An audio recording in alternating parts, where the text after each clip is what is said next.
got a question for you. Do you know what the Crown Act is? Yes, I said it, the Crown Act. If you don't know, it's okay. I just learned what the Crown Act is maybe a few days ago, thanks to my friend, my good buddy, Marisa Peal of K, Louise Boutique Salon in Philadelphia. She let me know why she's advocating for the Crown Act so fiercely. Through our conversation, I learned a lot, and you will too. The Crown Act is definitely what's good in South Jersey. What is, for everybody that does not know, the Crown Act? Yes, absolutely. So the Crown Act is actually an acronym which stands for Creating a Respectful and Open World for Natural Hair. And it's a law that prohibits discrimination based on hairstyle and hair textures. So anything as far as like hairstyle and texture, you're thinking of any type of curl, from anything loose and wavy to anything tightly kinky and coily. And then other styles you think of that a lot of Black women wear: braids, dreadlocks, cornrows, all of the different types of crochet extensions and protective styles. All of those things are encompassed in the Crown Act. This is crazy. I've been reading up and I noticed that California was first to get down with the Crown Act. So no more discrimination based on your hair out there. Right. And then New York jumped on the bandwagon second. Yep. And good old Jersey is strong number 3. We're out. So what I understand is that where you're at, you're in Philly, and they're not hopping on the train so quickly. And I was curious to, like, how does that feel? Because that is one of the places where I think it's like the mecca of so much style and culture, especially for Black people. And I'm just like, wait a minute, how is this not being turned over? Is it that people don't know? Do you think not enough people know about the Crown Act? I feel like a lot of people are still becoming aware of it. As far as for Pennsylvania, I think it's just one of those things where it's like, it's on the pending side. So the Crown Act was submitted by a council representative here in Philly. So I think it's the behind the scenes process now. So it's like, yes, it's pending, but since things been shut down, I don't know if that kind of slowed down a lot of the things with the process when it comes to City Hall and getting things on the move. But yeah, it's not here yet, but it's exciting to still have neighboring states like people like you in New Jersey, and then still be in contact in people like New York, where it's kind of like we can tap into like, okay, so what did y'all do? It's like, are we on the right track? And how we can keep it moving forward. So I'm curious, why is this so close to your heart? Why do you want to champion the Crown Act? Like, why are you going so hard, and why are you so passionate about it? Yeah, so my little background story is I am a licensed cosmetologist. And then over time, I started to learn that my specialty became natural hair and textured hair. So I'm more so of like a texture professional, and I've been natural since my transition. I'm wearing my curly and natural hair since college. So maybe somewhere in like 2009, I want to say. So it's even been a journey for me. Even as a professional, when you go to beauty school, well, when I went to beauty school, natural hair was definitely not a topic. So it's kind of like, unless you were around in the environment that provided that information to you, or you knew somebody who had natural hair, then you would kind of like pick up on certain techniques and things like that. So, just being exposed to being at a hair salon that kind of had some natural hair essence to it. Although the women wear their hair naturally textured, but they will also blow dry it straight. But I also still never saw that. So that kind of like sparked my interest. And then while I was going back and forth to college, that's when I was like, okay, so I've seen the women in the salon kind of like do this natural thing, so maybe I can do it too. So that's how my transition started. And then after coming out of Penn State and then transitioning into my career, I thought I was going to do something. And then my heart just always tugged back to the beauty industry. So then I just started going really hard with like, okay, natural hair is like my thing. People kind of like already started to know me for it because that's how I presented myself to the world.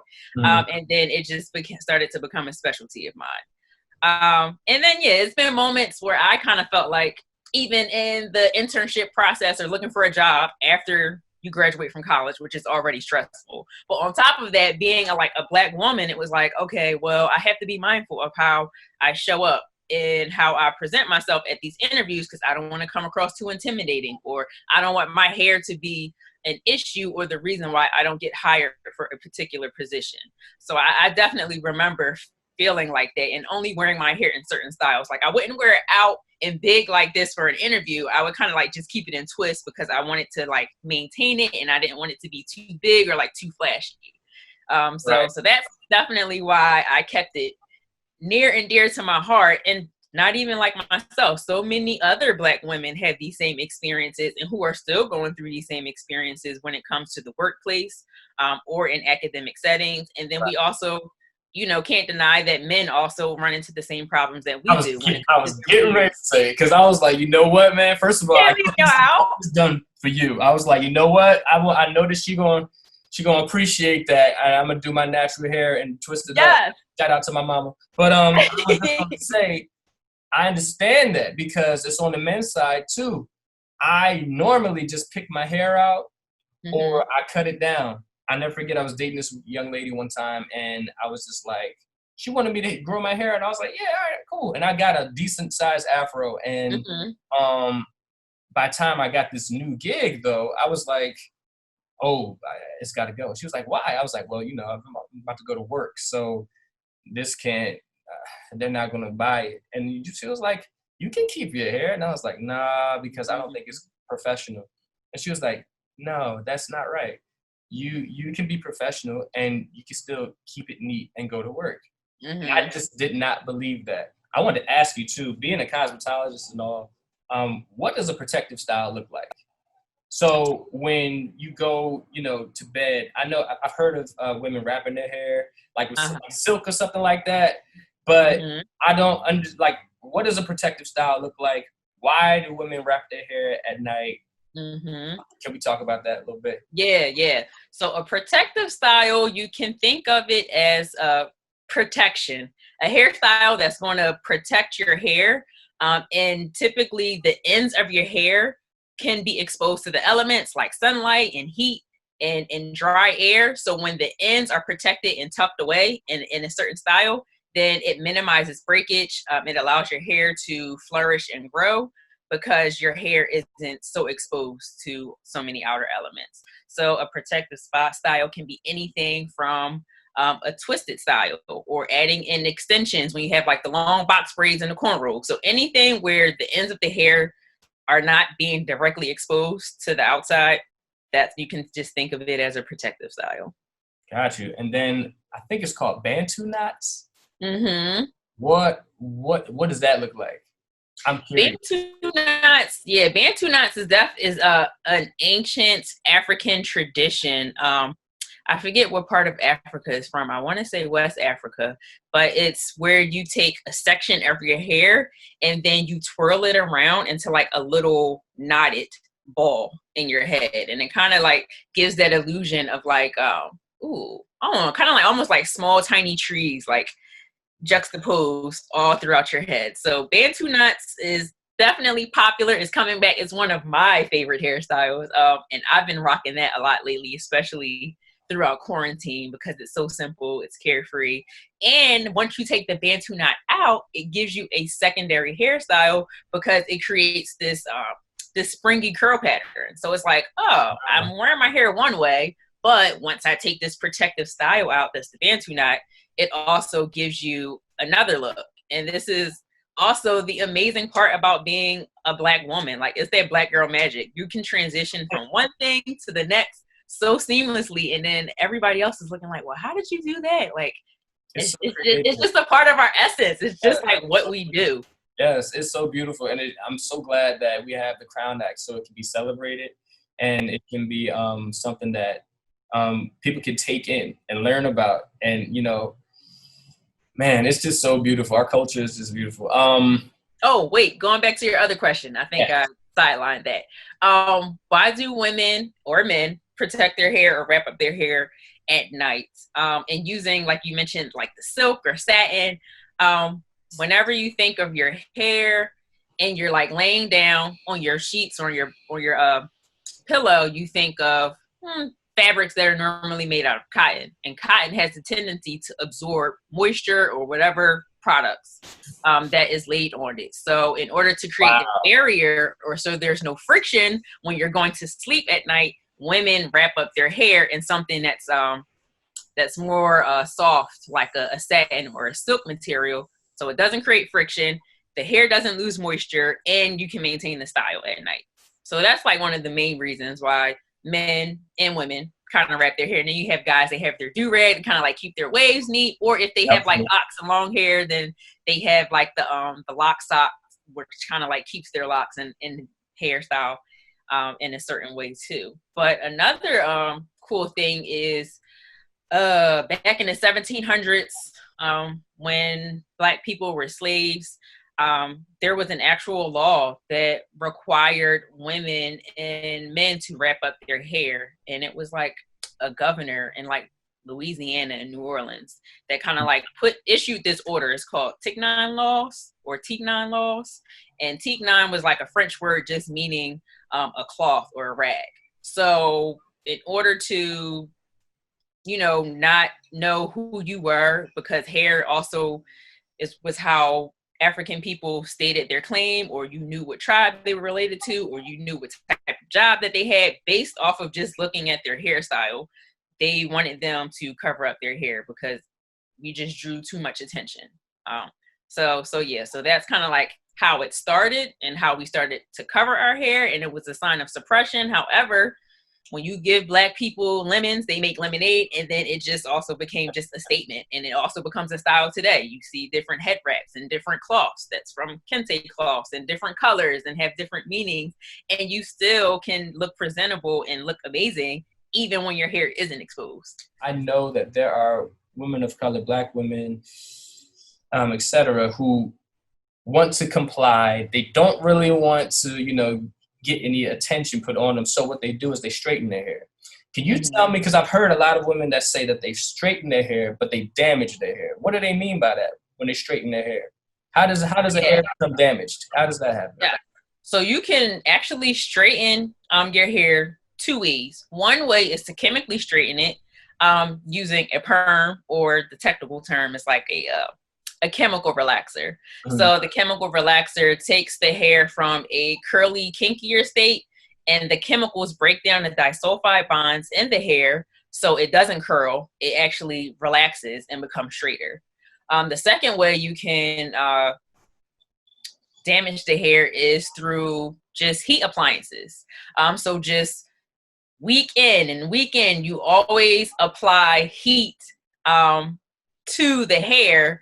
And over time, that too breaks down that same disulfide bond, which makes the hair curly, but it breaks it so that the hair becomes straighter and looser and a little bit more limp. So those are the two ways that you can like definitely damage your hair. And I feel like women who are more conscious of their curls and they want to maintain the integrity of their hair and keep it healthy and want to wear it curly, they like to minimize the heat styling because although no, you don't use a chemical relaxer to relax the hair, but excessive use of heat, flattening irons and straightening combs and things of that nature can alter the curl pattern and make it straighter over time, but only because it's like repetition and out of habit. What's your specialties? Like, what's some of the favorite things that you like to put on people?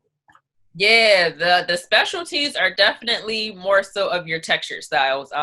So anything like a bantu knot, a twist out, a wash and go, which just naturally defines your curls. Even sometimes like a flat twist out or a braid out, any type of like set. Like for instance, what I'm currently wearing, this is something new. That was my next question. So I was about to ask you. Something new. It's already 3 days old. However, like what? Fine wine like it ages over time. I feel like my hair gets better. So I like my hair the next day when I wake up. It's like, yes, I definitely woke up like this. But this is a form of like a finger curl. So we literally like I shampooed, conditioned, and blow dried my hair, and then took my coworker took her finger, and then she applied product and rolled my hair around the finger, and almost like a pin curl, and then set it in place. and then from there you let it dry, and then woo, wow, and it comes out whatever form of texture. I mean, it looks more put together the day of, but now it kind of evolved into something new. That's dope. I was like, wow, is that all you too? And that's all you, and they just finger. Wow, what? Yeah, and this is new color too. There are some small color services available. Like I said, a lot of things kind of changed, but there's a way for women to also have permanent hair color in all of these cool different tones and shades, and still being able to maintain their curly hair. So your curly hair does not become compromised if it's done professionally, right? But because the salon that I work at, we specialize in textured hair and textured styles, then you can definitely get some bomb color and still being able to maintain and rock your curls, because that's always a big issue too. You don't want to overdo it or over process the hair. You still want to keep it healthy, so it's definitely possible. You're a woman of many hats, right? Right. What I want to know is from cosmetology to advocating for the Crown Act to doing the webinars and everything else that you do. When it's all said and done, what do you want people to remember about you? Like, what's your legacy going to be when they talk about Marisa Peal? That's a good question. I asked a lot of my guests this, so I couldn't get away without asking you this. Right, no, right. I would want people to remember me as a light bearer and like somebody who has changed lives and inspired other people. I feel like if I can do anything else, as long as I'm able to like transform somebody else from like just connecting with them or being in their presence or giving them some type of advice or hair care tip, I feel like that is definitely my mission. So I will be known for transforming the lives of other people, and that's coming into play with like women and empowering them to care for their hair, to learn more about their hair, to be more bold with how they present themselves in the world, because society tells us that Black women, Black men, and our children aren't valuable enough, but we are. And we just have to continue encouraging other people to stand up for what we believe in, stand up for what is right, and being able to advocate for ourselves, no matter if people aren't listening. And over time, people will. That's why I wanted to talk to you, because I knew that. Well, Ms. Peal, it was a pleasure talking to you. Thank you so much for taking time out to talk about the Crown Act, talk about what you do and how you also are inspiring and giving people hair tips and also touching their lives and speaking life into them and speaking life into their do as well. I appreciate you. You do, yes. There's power in the do. Oh, yeah. Listen, you take care, and I appreciate you, and I'll keep in touch, all right? Okay, bye, Isaiah. All right, bye.